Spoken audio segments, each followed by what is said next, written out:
Part 1.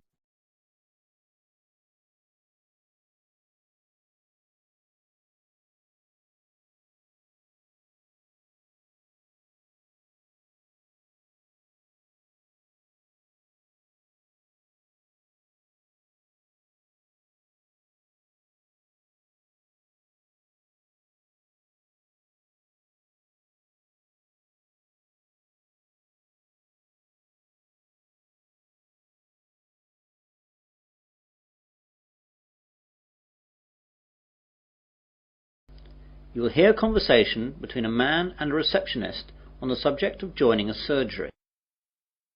First, you have some time to look at questions 1 to 5.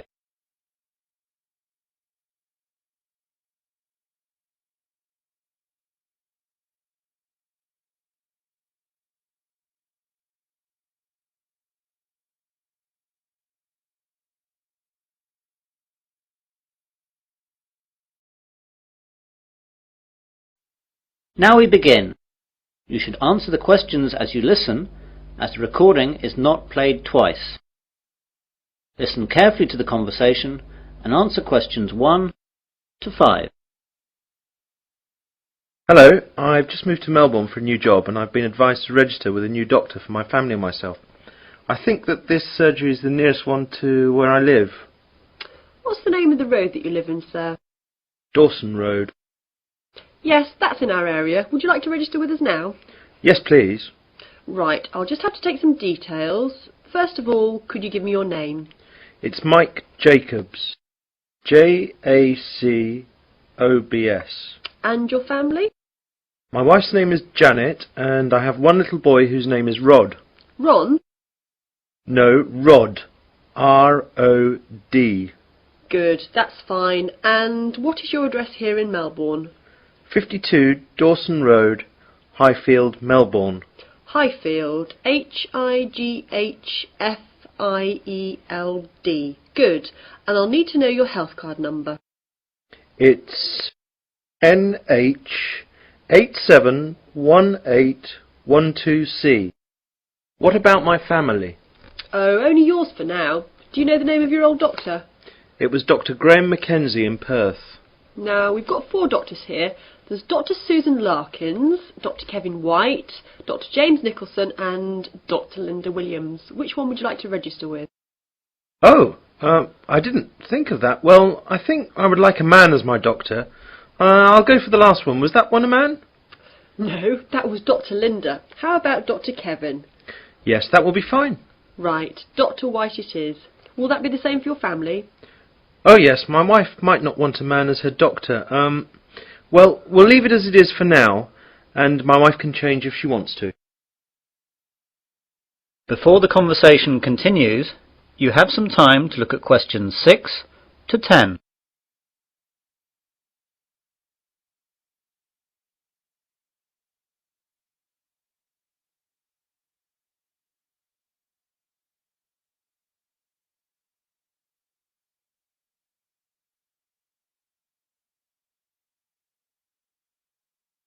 Now listen carefully and answer questions 6 to 10.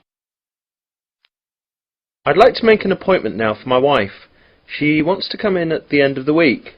How about this Friday morning? That's Friday the 21st. I don't think she can make the morning. Any openings in the afternoon? There are appointments available at 2, 2:30 and 3:30. We'll take the first one, please. OK, that's done. Oh, and what shall my wife do if she wants to switch doctor? She can just give us a call here. Do you want to take the number down? Yes, please. It's 72539829. Can you give me your name, please? My name's Angela, but there are 2 other girls who might be on duty as well. Their names are Elizabeth and Rachel, but it doesn't matter who's on duty. Anyone can take care of it. Now, what do we do if we need to call out a doctor during the night? We've got a rotation system with the doctors in the area. There's a mobile number you can call and that'll get through to the doctor who's on duty. What's that number? It's 0506 759 3856. Got that. I didn't ask about any charges. Like all Australia, prescriptions have to be paid for at the chemist at the prevailing rate.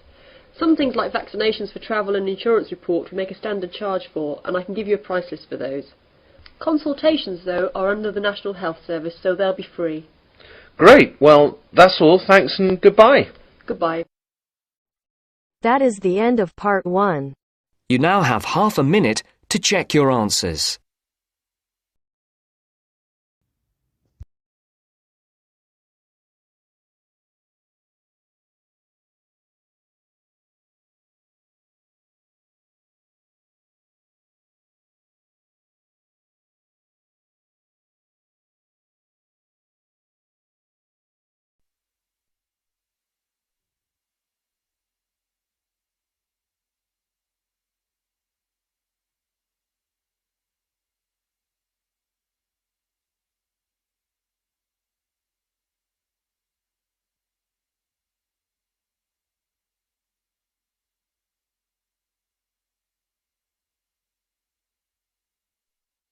Now turns to part 2. Part 2.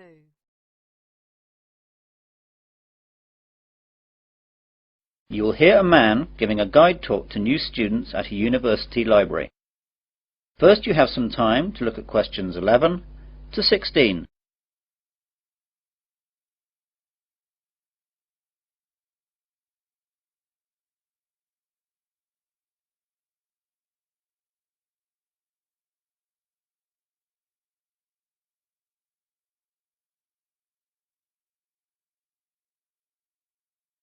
Now listen carefully to the guide talk and answer questions 11 to 16.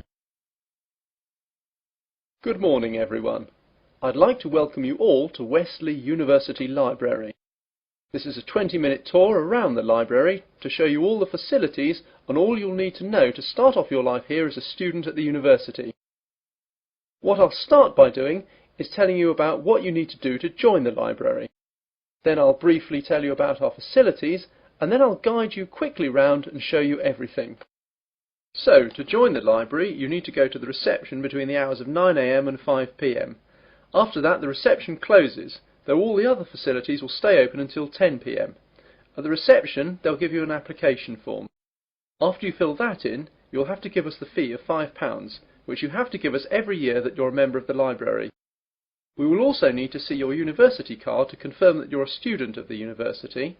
And finally, we'll need 2 passport photos, one for our records and the other for your library card. You will need to do all this as soon as possible so you'll be able to use the facilities at once. I'm sure your workload will begin to build up soon. Now, let me tell you a bit about the facilities. The library opens daily from 8 AM to 10 PM, though, as I told you earlier, the reception operates only between the hours of 9 AM and 5 PM. Although this is extended to 6:30 PM on Fridays to give students more time to organise their book requirements for the weekend. The reception is closed on Sundays. Undergraduate students are permitted to take out 4 books at any one time, and each book may be borrowed for a period of 2 weeks. Postgraduates may borrow 6 books at a time. Borrowing time can be extended by a period of 1 week per book if the student comes into the library in person with the book in question so it can be re-stamped. We do not renew book borrowing over the phone. If you are late in returning any book, then you will be charged a fine of £2 for every week that you are late. You won't be able to take out any other books until this fine is paid. This is not a method of earning money for the library, but merely what we have to do to ensure that all students have access to all the books that they will need. You now have some time to look at questions 17 to 20.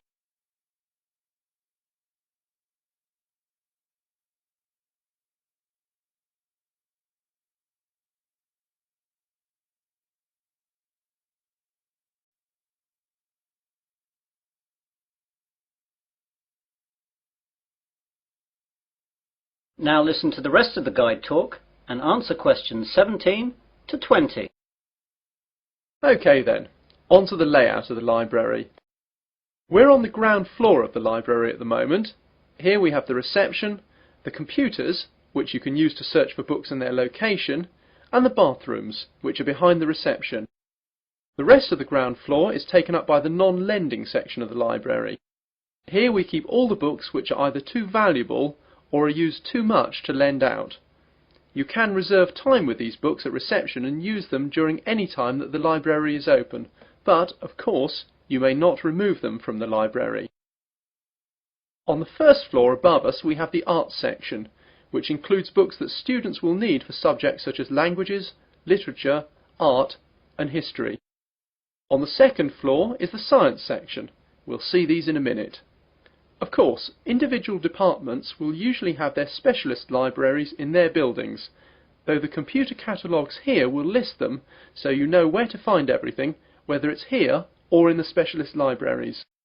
Finally, in the basement we have the stack system, which contains the university collection of magazines and journals that we have collected and to which we subscribe.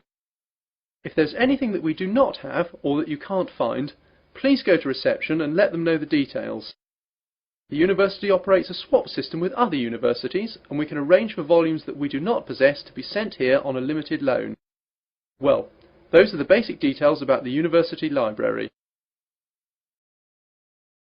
That is the end of part 2. You now have half a minute to check your answers.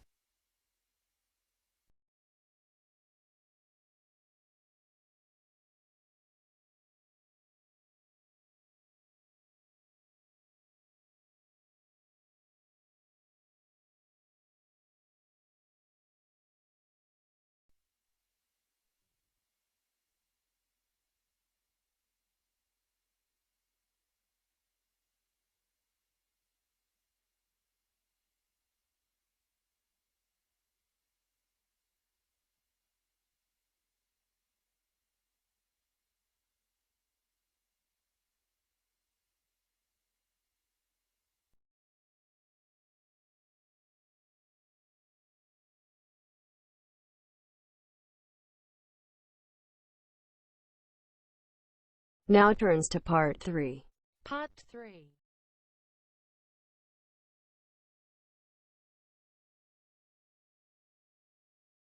You will hear a tutor and 3 students discussing their work. First, you have some time to look at questions 21 to 27.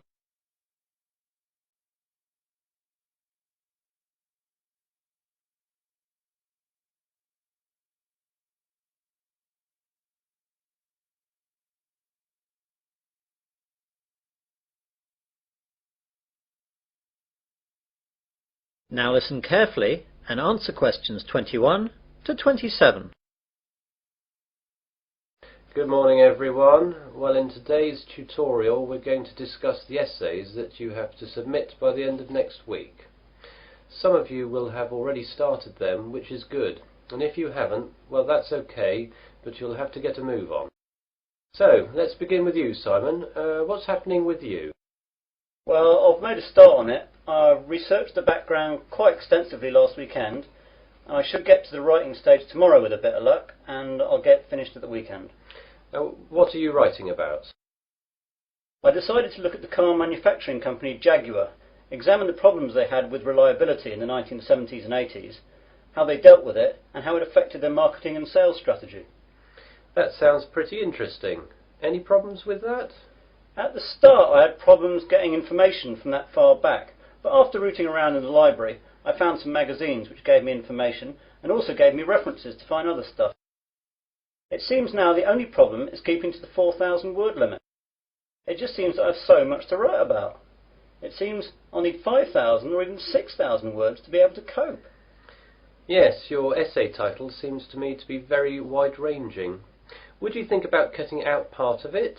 How about looking at their sales and marketing strategy, but only mentioning the problems in the 70s and 80s and not going too far into it? That's a good idea. That will make it much easier to handle. By the way, how do you want us to hand in our work? Do you want us to drop in a hard copy to your office? You could do that, but I'd prefer it if you just emailed it to me as an attachment. You've all got my address. If not, give it to the secretary, clearly marked that it's for me. Right, Jennifer, how about you? I've not really got going on it yet, but I have decided on a subject. I'll try and do some research during the rest of this week, and I should get writing this weekend. Okay, what are you writing about then? I want to look into how supermarkets use market surveys to develop their products. Will you have enough time to find out what sort of things that the supermarkets do?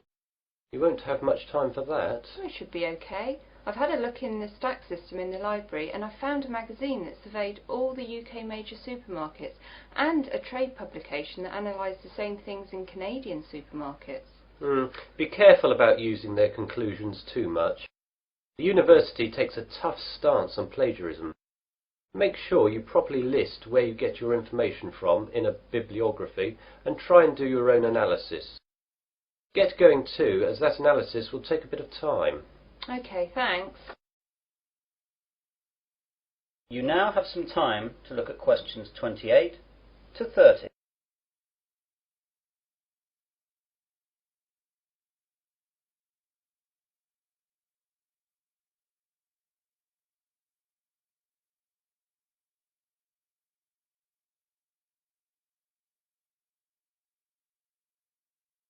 Now listen to the rest of the discussion and answer questions 28 to 30. And Melanie, how is your work going? I'm a bit behind, I'm afraid. I was sick all last week and the weekend with flu. I've got a subject, I think, but I've not done any work on it yet. Is there any chance I can get an extension to the submittal date? The policy of the department is not to give any extensions unless there are extenuating circumstances. Do you have a doctor's certificate or anything? I went to the doctor's, but I didn't get a note as I didn't realise I would need it. The doctor will have a record of me, though, as I got a prescription. I'll go back and get one. Yes, do. If you get one, then there shouldn't be a problem getting an extension. Without it, though, you'll be in trouble. What subject are you considering, anyway? I thought I'd do an overview of the UK mortgage interest rates and their effect on housing sales trends over the last 10 years. I thought it might be of interest because of the huge increases of house prices over the last decade. Certainly an interesting subject, and it should be no great problem getting information, as this has been fairly well documented. There's a lot of work again, though, and you'll really need to get cracking on it, even with the extension, if you get one. Well, I've not got much on for the rest of the week, and I've set aside the weekend to really get to grips with it. Good. Now, is there anything else?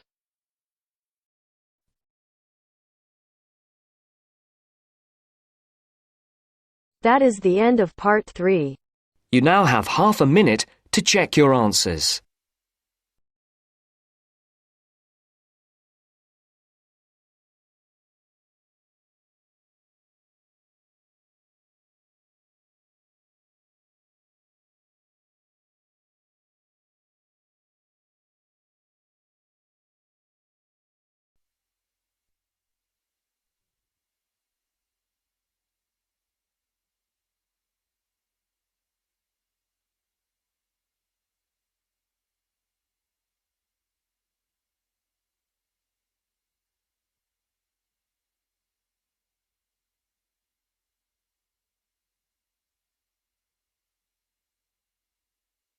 Now turns to part 4. Part 4.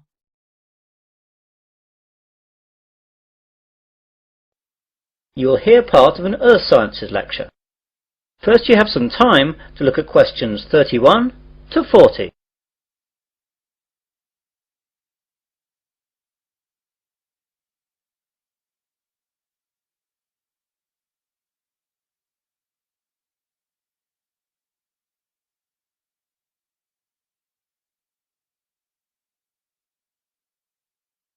Now listen carefully and answer questions 31 to 40. Good afternoon and welcome to this Earth Sciences lecture. Today we're going to look at tidal waves, or more correctly, tsunami. Deep below the ocean's surface, tectonic plates collide, and every once in a while these forces produce an earthquake. The energy of such submarine earthquakes can produce tidal waves which radiate out in all directions from the epicenter of the quake, moving at speeds of up to 500 miles per hour. When these waves reach shore, they can cause enormous destruction and loss of life. Tidal waves are actually misnamed. They are not caused by tides. A more accurate word for them is the Japanese name tsunami, which means harbour wave. They are also sometimes called seismic sea waves since they can be caused by seismic disturbances such as submarine quakes. However, that name is not really accurate either, since tsunami can also be caused by landslides, volcanic eruptions, nuclear explosions, and even impacts of objects from outer space, such as meteorites, asteroids, and comets.